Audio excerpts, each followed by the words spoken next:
दोस्तों, आज की कथा में मैं आपको बताऊंगा कि कुत्ते को एक रोटी खिलाने से क्या होता है। यह कथा आपको सोचने पर मजबूर कर देगी, इसलिए इसे पूरा ध्यान से सुने।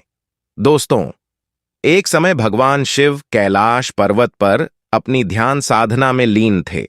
तभी उनके पास माता पार्वती आती है और उनसे कहती हैं, है स्वामी, मेरे मन में एक प्रश्न उठ रहा है, कृपया उसका समाधान कीजिए। माता पार्वती की बात सुनकर भगवान शिव उनसे कहते हैं, कहो प्रिया, मैं तुम्हारी मन की जिज्ञासा को अवश्य ही शांत करूंगा। तब देवी पार्वती कहती हैं, मैं यह जानना चाहती हूँ कि कुत्ते को एक टुकड़ा रोटी खिलाने से मनुष्य को कौन सा फल मिलता है। यह सुनकर भगवान शिव कहते हैं, है देवी, अगर मनुष्य कुत्ते को रोटी खिलाने के 8 फायदे जान जाए तो वह कभी दुखी नहीं रहेगा। देवी, कुत्ते को एक टुकड़ा रोटी खिलाने से मनुष्य को 8 फायदे होते हैं तथा जो भी मनुष्य इन फायदों के बारे में जान जाता है उसका जीवन धन्य हो जाता है और उसको जीवन में कभी दुखों का सामना नहीं करना पड़ता है। जो भी मनुष्य पृथ्वी लोक पर कुत्ते को एक टुकड़ा रोटी खिलाता है उसे 8 फायदे होते हैं और वह जीवन भर सुखी रहता है और उसे मृत्यु के बाद मोक्ष की प्राप्ति होती है। फिर भगवान शिव माता पार्वती से कहते हैं, हे देवी, आज मैं तुम्हें एक कथा सुनाता हूं। आप उस कथा को पूरा ध्यान से और मन लगाकर सुनिए। इस कथा को सुनने के बाद आपको आपके सभी प्रश्नों के उत्तर मिल जाएंगे। फिर भगवान शिव माता पार्वती को कथा सुनाना आरंभ करते हैं और कहते हैं, हे देवी, एक समय की बात है, एक काले रंग का कुत्ता था। वह बहुत ही लाचार था और भूखा प्यासा था। वह गांव में सभी के घर घर जाता था, परंतु उसे कोई भी व्यक्ति रोटी का एक टुकड़ा भी नहीं देता था। वह भूख के मारे इधर उधर घूमता रहता है। फिर एक दिन वह गांव के बाहर नदी के किनारे एक ऋषि के आश्रम पर पहुंच गया और ऋषि से कहने लगा, हे मुनिवर, मुझे लगता है आप बहुत ही विद्वान तथा ज्ञानी हैं, इसीलिए मैं भूखा प्यासा आपके पास आया हूं। कृपा करके आप मुझे एक टुकड़ा रोटी का दे दीजिए, जिसे मैं खाकर अपनी भूख को शांत कर लूं। तभी वह ऋषि कहते हैं, हे स्वान, क्या तुम्हें गांव में एक टुकड़ा रोटी का किसी ने नहीं दिया जिसे तुम खाकर अपनी भूख मिटा सको। यह सुनकर वह कुत्ता आर्ष से कहता है, हे मुनिवर, मैं आपको क्या बताऊं, आप मेरी बातों पर विश्वास नहीं करोगे। तभी वह ऋषि उस कुत्ते से कहते हैं स्वान, तुम बताओ, मैं तुम्हारी बातों पर विश्वास अवश्य करूंगा। मुझे तुम बहुत ही लाचार दिखाई पड़ते हो। तभी वह कुत्ता कहता है, ठीक है मुनिवर, मैं आपको अपनी बीती बताता हूं। फिर वह कुत्ता उन ऋषि से कहता है, हे मुनिवर, दुनिया के लोग हम पर रहम नहीं करते, क्योंकि हमारा कोई घर नहीं होता, कोई आसरा नहीं होता, कमाकर खाना हमें नहीं आता, हमें वस्त्र भी पहनने का ज्ञान नहीं है, इसलिए सर्दी गर्मी और बरसात में हम ऐसे ही घूमते रहते हैं। हमें पढ़ना लिखना भी नहीं आता। मुनिवर, आपकी तरह हमें अनुशासन नहीं आता, हमें आपकी तरह बोलना नहीं आता। यह हमारा दुर्भाग्य ही समझिए, परंतु हमें आपकी तरह भूख भी लगती है। चोट लगने पर हमें आपकी तरह पीड़ा भी होती है। हमें आपकी तरह रोना भी आता है। बस इन्हीं 3 कामों में हम आपकी बराबरी करते हैं, इसलिए हम पर दया दिखाइए, हमें और कष्ट मत दीजिए। ईश्वर ने तो हमें वैसे भी कष्ट देकर ही भेजा है, ऊपर से आप लोग हमें परेशान करते हैं।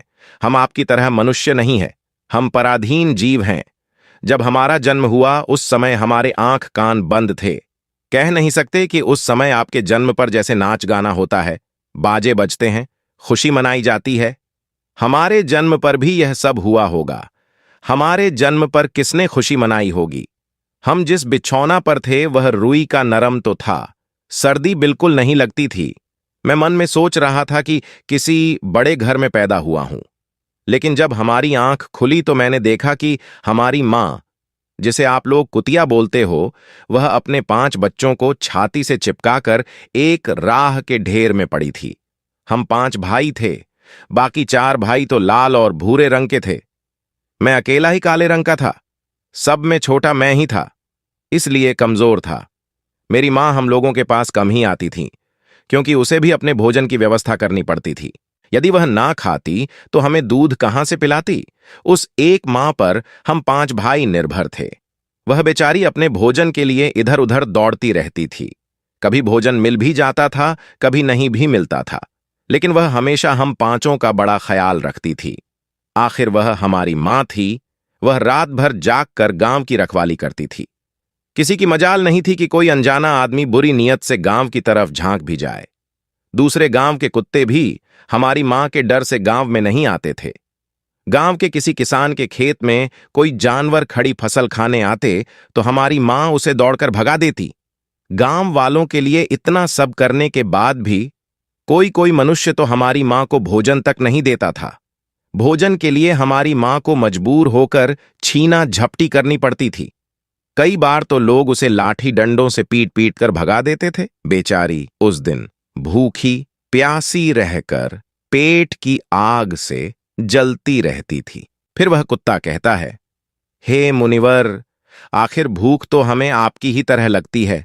ऊपर से उसे अपने पांचों बच्चों की चिंता भी लगी रहती थी। आखिर मां जो थी, भूख उसे चैन से बैठने नहीं देती थी और गांव वालों का भी उसे देखकर हृदय नहीं पसीजता था, तो बेबस होकर उन लोगों के घरों में चोरी से घूमना पड़ता था। और खाने की कोई चीज मिल जाती तो उसे खाकर अपने पेट की आग बुझा लेती थी। कई बार तो लोग उसे खाने की वस्तु ले जाते हुए देखते तो लाठी डंडे लेकर उसके पीछे पड़ जाते। कुछ निर्दय लोग तो कई बार उसे घर के अंदर बंद करके पीटते थे, हमारी मां का बुरा हाल कर देते थे। फिर वह कुत्ता उन ऋषि से कहता है, हे मुनिवर, हमारी मां ने क्या बिगाड़ा था? उसने सिर्फ अपने पेट के लिए भोजन ही तो चुराया था। चोरी करने का हमें कोई शौक नहीं है, पर पापी पेट हमें यह सब करने के लिए मजबूर कर देता है। एक दिन की बात है, बड़ी जोरदार बरसात हो रही थी, ओले पड़े थे, ठंडी हवा चल रही थी। उस ठंड में ठिठुरकर हमारे 3 भाई मर गए। उस दिन हमारी मां बहुत रोई थी, लेकिन किसी भी मनुष्य ने हमारी पीड़ा को नहीं समझा, क्योंकि उसके बच्चे थोड़े ही मरे थे। फिर वह कुत्ता कहता है, हे मुनिवर, अब हम सिर्फ 2 भाई रह गए थे। स्विंग।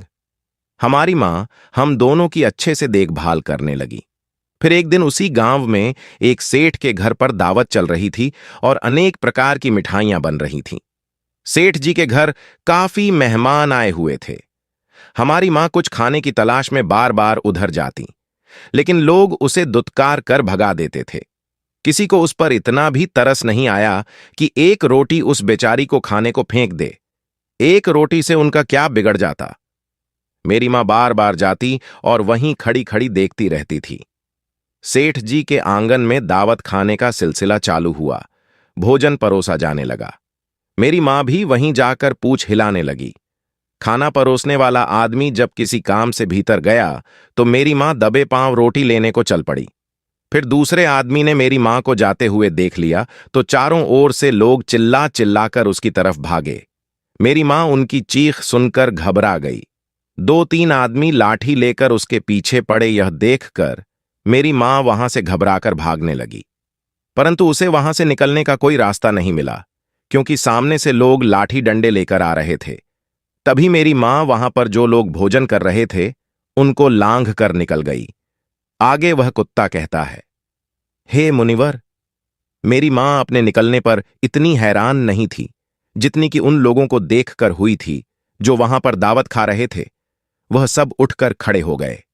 उन्होंने भोजन करना छोड़ दिया और कहने लगे कि कुतिया के लांघ जाने के कारण भोजन भ्रष्ट हो गया है। सब एक दूसरे से विचार विमर्श कर रहे थे कि अब क्या किया जाए। खाना तो सब खराब हो गया है। फिर सेठ जी फूट फूट कर रोने लगे। कुछ लोग तो यह भी कह रहे थे कि भाई, कुतिया के लाघने से भोजन खराब कैसे हो गया? उसने खाने में या पतलों में मुंह थोड़ी डाला है, सिर्फ ऊपर से लांघ कर ही तो गई है। और कहने लगे, शहरों में तो लोग कुत्ते को पालकर घर के अंदर सुलाते भी हैं और खिलाते भी हैं, तो इसमें कोई बुरी बात नहीं है। अगर कुतिया लांघ कर गई है तो भोजन खराब नहीं हुआ है। लेकिन उनमें से कुछ लोग बड़े घरों से ताल्लुक रखते थे, उन्होंने एक भी नहीं चलने दी। कह रहे थे कि भोजन तो भ्रष्ट हो गया है, यह हमारे खाने के लायक नहीं है। आखिरकार उन्हीं की बात मानी गई। अब तो वह सारा भोजन गरीबों में बांट दिया गया। उस दिन तो मेरी मां को खूब पेट भर के खाना मिला था। ऐसा सुख उसने जीवन में कभी नहीं पाया था, लेकिन वह सुख उसके लिए बड़ी मुसीबत बन गया। वह भोजन करके वहां आराम से लेटी ही थी। उतने में वह सेठ डंडा लेकर वहां आ पहुंचा और उसे बुरी तरह से पीटने लगा। उसे वहां से भागने का भी कोई अवसर नहीं मिल पाया। डंडों की चोट से वह बुरी तरह से चिल्लाने लगी। मां का विलाप सुनकर पत्थर भी पिघल जाता है, पर उस निर्दय को उस पर जरा भी रहम नहीं आया। वह उसे कठोरतापूर्वक पीटता रहा। मां का वह सौर पूरे गांव में सुनाई दे रहा था। तब कुछ लोग आए और उसे समझाते हुए बोले, सेठ जी, जाने दो, भूख में तो आदमी की भी बुद्धि भ्रष्ट हो जाती है। यह तो एक पशु है, इसे अच्छे बुरे का क्या ज्ञान। अब इसे मारकर आपको क्या मिलेगा? जो होना था सो हो गया। लोगों के समझाने के बाद उसने हमारी मां को पीटना बंद किया। फिर बड़ी मुश्किल हालात में वह हमारे पास आई। मां ने आकर सारी कहानी हम दोनों भाइयों को सुनाई। हमने सोचा कि कितना कष्ट भरा है हम कुत्तों का जीवन। आदमी एक रोटी के टुकड़े के बदले एक चोर के जितना पीटता है, बेकार है। ऐसे लोग जो हम लोगों की पीड़ा को नहीं समझते। फिर वह कुत्ता कहता है, हे मुनिवर, एक दिन की बात है। उसी गांव के बाहर एक ब्राह्मण आकर ठहरा हुआ था। उसने अपने भोजन के लिए एक जगह चुल्ला बनाया और उस पर दाल बनाने के लिए रख दी। उसके बाद आटा गोद कर रख दिया। फिर वह वहीं पास में कुएं पर पानी लेने चला गया। इधर कहीं से मेरी मां भी घूमती हुई वहीं पहुंच गई। उसने आटे को देखा तो सोचने लगी कि शायद इस आटे का कोई मालिक नहीं है। यही सोचकर वह उस आटे को खाने लगी। उधर उस ब्राह्मण ने कुएं के पास से देखा कि उसका आटा एक कुतिया खा रही है, तो वह बड़ा दुखी हुआ। वह बेचारा रोने लगा, क्योंकि वह भी 2 दिनों का भूखा और थका हुआ था। कुछ लोगों ने उसे कहा, अरे ब्राह्मण देवता, इस कुतिया ने तुम्हारा भी आटा बिगाड़ दिया। कल तो इसने ने सेठ जी की पूरी रसोई बिगाड़ कर रख दी। ब्राह्मण दुखी होता हुआ बोला, भाई, मुझे क्या मालूम था, यह दुष्ट कुतिया मेरे आटे को खाने के लिए घात लगाए बैठी है। इसके बाद ब्राह्मण ने ना आव देखा ना ताव देखा और वह लाठी लेकर उस कुतिया के ऊपर टूट पड़ा। मां उस आटे को ठीक से खा भी नहीं पाई थी, पर उससे ज्यादा की उस पर लाठी बरस गई। महीनों तक मेरी मां लड़खड़ाते हुई घूमती रही। तब उस दिन मुझे समझ में आया कि आदमी कितना खुदगर्ज है। हम उसका कोई भी कार्य करते हैं तो भी वह हमें नहीं समझता।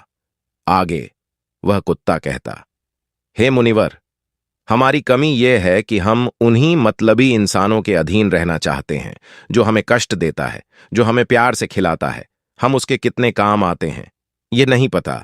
उनके घर की रखवाली तो करते ही हैं, साथ ही साथ और भी बहुत सारे लाभ हैं जिन्हें मनुष्य नहीं जानता। उसे कुत्ते की दुख भरी घटना सुनकर उन ऋषि ने उसे पेट भरकर भोजन खिलाया और उसे हमेशा के लिए अपने पास रख लिया। फिर भगवान शिव मां पार्वती से कहते हैं, देवी, यदि मनुष्य कुत्ते को रोटी खिलाने के फायदे जान तो अपने जीवन में होने वाले नुकसान से बच सकता है। फिर भगवान शिव मां पार्वती से कहते हैं, देवी, अब मैं आपको बताता हूं कि कुत्ते को रोटी खिलाने के वह 8 फायदे कौन से हैं जो मनुष्य को पता नहीं है। हे देवी, जब भी घर में रोटी बनाई जाती है तो सबसे पहली रोटी गौ माता की होती है और पिछली रोटी कुत्ते की होती है। और ऐसा ही विधि का विधान है, लेकिन भगवान के बनाए उस विधान को भूलकर मनुष्य अगली और पिछली रोटी स्वयं ही खा जाता है। इसका दुष्प्रभाव उसके जीवन पर पड़ता है। फिर भगवान शिव मां पार्वती से कहते हैं, है देवी, कुत्ता वह प्राणी है जिसको रोटी खिलाने से मनुष्य के जीवन में पड़ने वाले ग्रहों के दोष भी दूर हो जाते हैं। फिर भगवान शिव मां पार्वती को कुत्ते को रोटी खिलाने का पहला फायदा बताते हैं और कहते हैं, है देवी, कुत्ते को रोटी खिलाने से ग्रहों के नकारात्मक प्रभाव कम हो जाता है, क्योंकि ग्रह जब अपनी कुदृष्टि डालता है तो हर मनुष्य बर्बाद हो जाता है। जिस व्यक्ति पर उनकी महादशा का आरंभ हो जाता है तो बने बनाए काम अपने आप बिगड़ने लगते हैं और वह मनुष्य आर्थिक तंगी का शिकार हो जाता है। उस स्थिति में व्यक्ति यदि कुत्ते को रोटी खिलाता है तो उस पर ग्रह का दुष्प्रभाव बहुत ही कम हो जाता है। कुत्ते को रोटी खिलाने का दूसरा फायदा यह है कि कुत्ते को रोटी खिलाने से भाग्य आपके पक्ष में हो जाता है। आपके घर के अंदर नकारात्मक शक्ति नष्ट हो जाती है।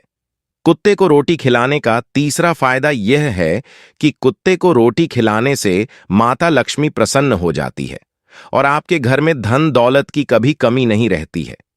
कुत्ते को रोटी खिलाने का चौथा फायदा है कुत्ते को रोटी खिलाने से आपके ऊपर कर्ज नहीं चढ़ता और जो पहले से आप कर्जदार हैं उससे भी मुक्ति मिल जाती है। कुत्ते को रोटी खिलाने का 5वां फायदा। कुत्ते को सुबह शाम भोजन देने से आपका व्यापार बहुत अच्छे से चलता है। कुत्ते को रोटी खिलाने का 6ठा फायदा। कुत्ते को रोटी देने से आपकी आयु में वृद्धि होती है और अटका हुआ धन वापस मिल जाता है। आपने अपने बूढ़े बड़ों से सुना होगा, कहते हैं कि जब कुत्ता रोता है तो अपशुगुण होता है, कोई संकट आता है, किसी की मृत्यु होती है, इसलिए कुत्ते को कभी रुलाना नहीं चाहिए। इस प्रकार से भगवान शिव ने मां पार्वती को कुत्ते को रोटी खिलाने के 8 फायदे बताए और जो भी मनुष्य कुत्ते को रोटी खिलाता है तो उसे के जीवन से दुख दर्द समाप्त हो जाते हैं और उसके घर में धन की वृद्धि होती है। तो दोस्तों, आपको यह पता कैसी लगी? कमेंट में अवश्य बताएं।